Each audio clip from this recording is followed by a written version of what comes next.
Então,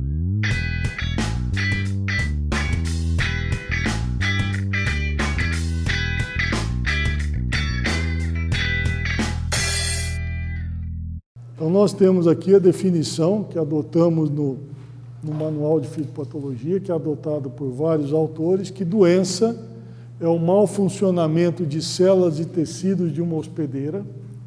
Esse mau funcionamento é provocado por uma irritação continuada, isso é importante na definição de doença, a irritação continuada, provocado por agentes patogênicos ou abióticos. Então, qualquer agente parasitário ou abiótico, temperatura, umidade, que irrite continuamente os tecidos da planta hospedeira, pode provocar doença. E essa doença, ela aparece na forma de sintomas, né, que é o que vocês vão ver muitos sintomas de doenças de planta nas aulas práticas.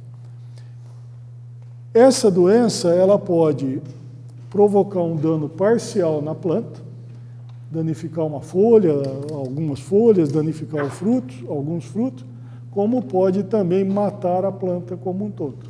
Tá? Então, a intensidade do dano vai depender da suscetibilidade da planta, da virulência do patógeno e das condições ambientais para o desenvolvimento daquela doença. Então, essa é a definição de doença que nós vamos usar no nosso curso. Aqui nós temos um diagrama que eu uso todos os anos, que é bastante didático, porque todas as doenças, elas afetam, todos os micro-organismos afetam aspectos ou processos fisiológicos da planta.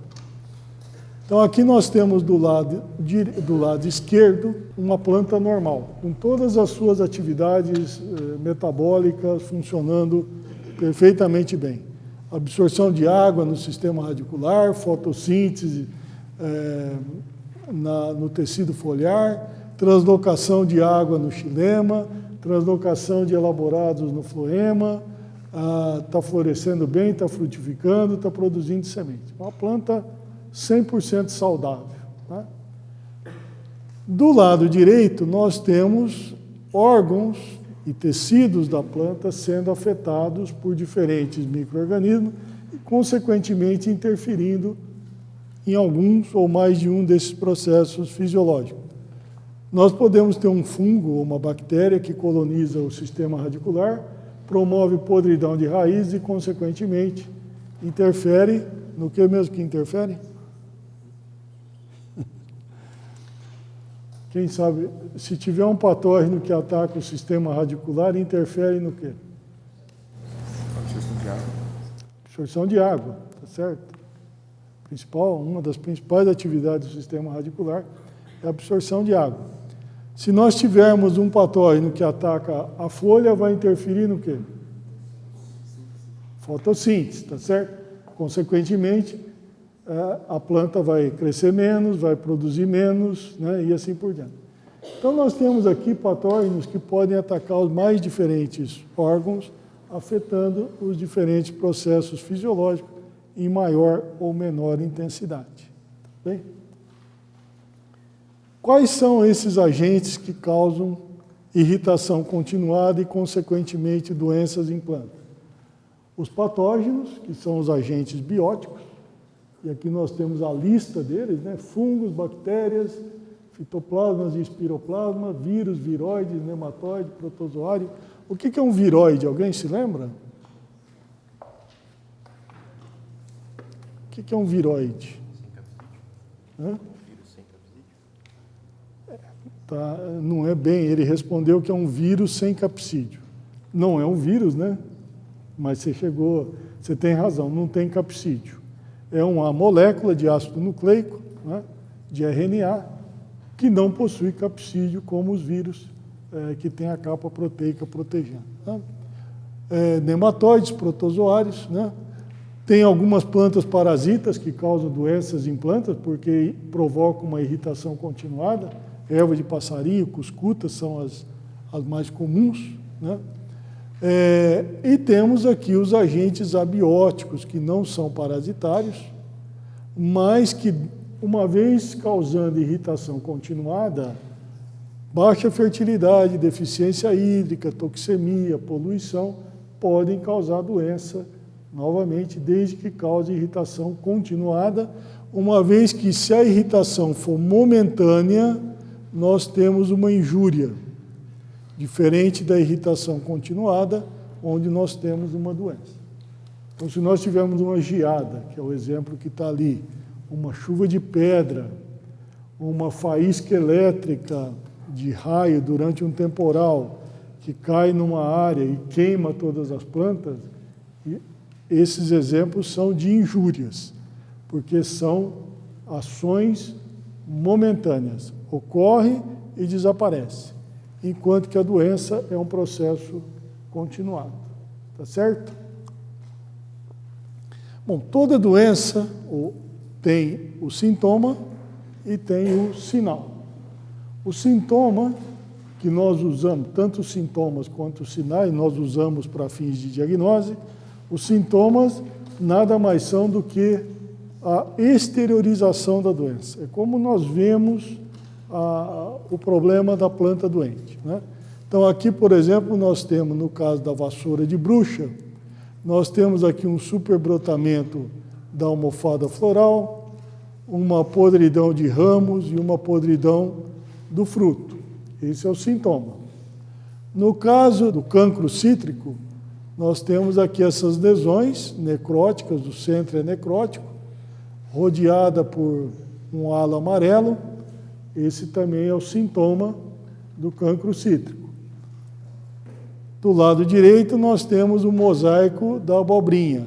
Então, folhas deformadas com sintoma de mosaico, que é o sintoma característico da doença. Então, o sintoma, como eu disse, é a exteriorização da doença. E nós usamos esse sintoma para fazer diagnose. Nós começamos a diagnose analisando o sintoma. Os sinais são o próprio patógeno ou estruturas do patógeno. Aqui, no caso da vassoura de bruxa, nós temos esses pequenos cogumelos, né, que são o corpo de frutificação dos basidiomicetos, que vocês aprenderam a reconhecer características de basidiomicetos lá na microbiologia. No caso do cancro cítrico, nós temos a célula bacteriana. Então, é o próprio patógeno. Você examina lá no microscópio de luz ou no microscópio eletrônico. Vocês vão aprender lá na aula prática como fazer diagnose de doença de bactéria também. E do lado de cá nós temos a partícula do vírus que causa esse tipo de sintoma na planta. Só que o vírus é o sinal, a partícula do vírus é o sinal. Aonde você vai observar o vírus?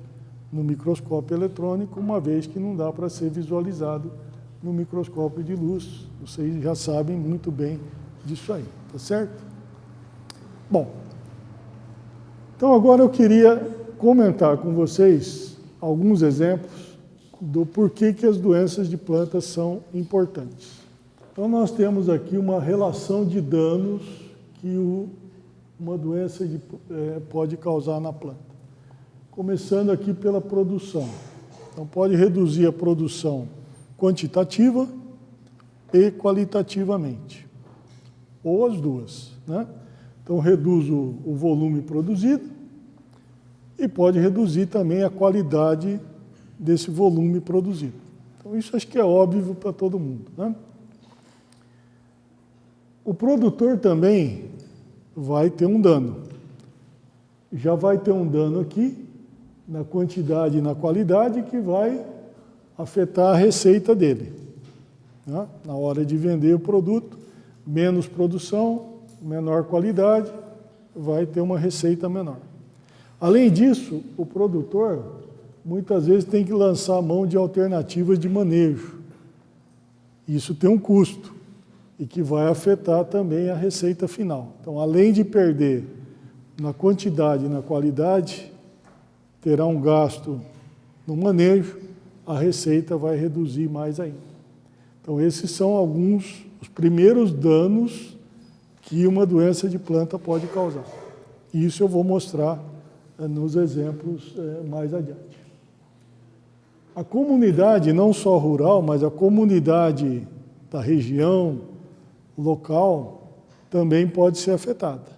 Vocês viram lá o exemplo da requeima da batata, que provocou mortes e provocou imigrações, né? Isso num passado não muito distante, mas quando o conhecimento, havia muito pouco conhecimento do que fazer.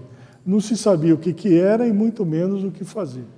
Hoje em dia, esse tipo de catástrofe com doenças de planta, naquela dimensão, não ocorre, não é comum. Mas nós vamos ver aí com alguns exemplos que eu vou mostrar que doenças de planta causam problemas socioeconômicos grandes também ainda no momento, mas não naquela dimensão. Então a comunidade rural, a comunidade como um todo pode ser afetada, né? Se a cultura desaparecer da região, né? E assim por diante. Certamente o consumidor também vai sofrer com uma determinada doença se houver escassez do produto no mercado, se houver produto de baixa qualidade, o preço acaba subindo e o consumidor, além de ter que pagar mais caro, muitas vezes paga caro por um produto de menor qualidade. Portanto, as doenças também afetam o consumidor. Podem afetar o Estado e podem afetar o ambiente, né? O Estado, a maior parte dos estudos que são feitos, principalmente aqui no Brasil, quando surge um problema sério, os estudos são financiados por instituições, na maioria das vezes, governamentais, universidades, instituto de pesquisa, Embrapa. Obviamente que tem também a atuação da empresa privada em muitos casos, mas o Estado também é provedor de recursos para estudar, para fazer pesquisa e desenvolver alternativas de controle para as doenças mais graves que ocorrem nas culturas economicamente exploradas no Estado ou no país. Então, o Estado vai ter que gastar para investir em pesquisa. E se houver uma queda drástica na produção, quantidade e qualidade, o produtor vai ter uma menor receita, consequentemente vai arrecadar menos. Ou seja, o Estado, ele arrecada menos e tem que investir para solucionar um problema. Portanto, os danos provocados por doenças também afetam o Estado. E afetam o ambiente, porque muitas doenças são controladas através de produtos químicos.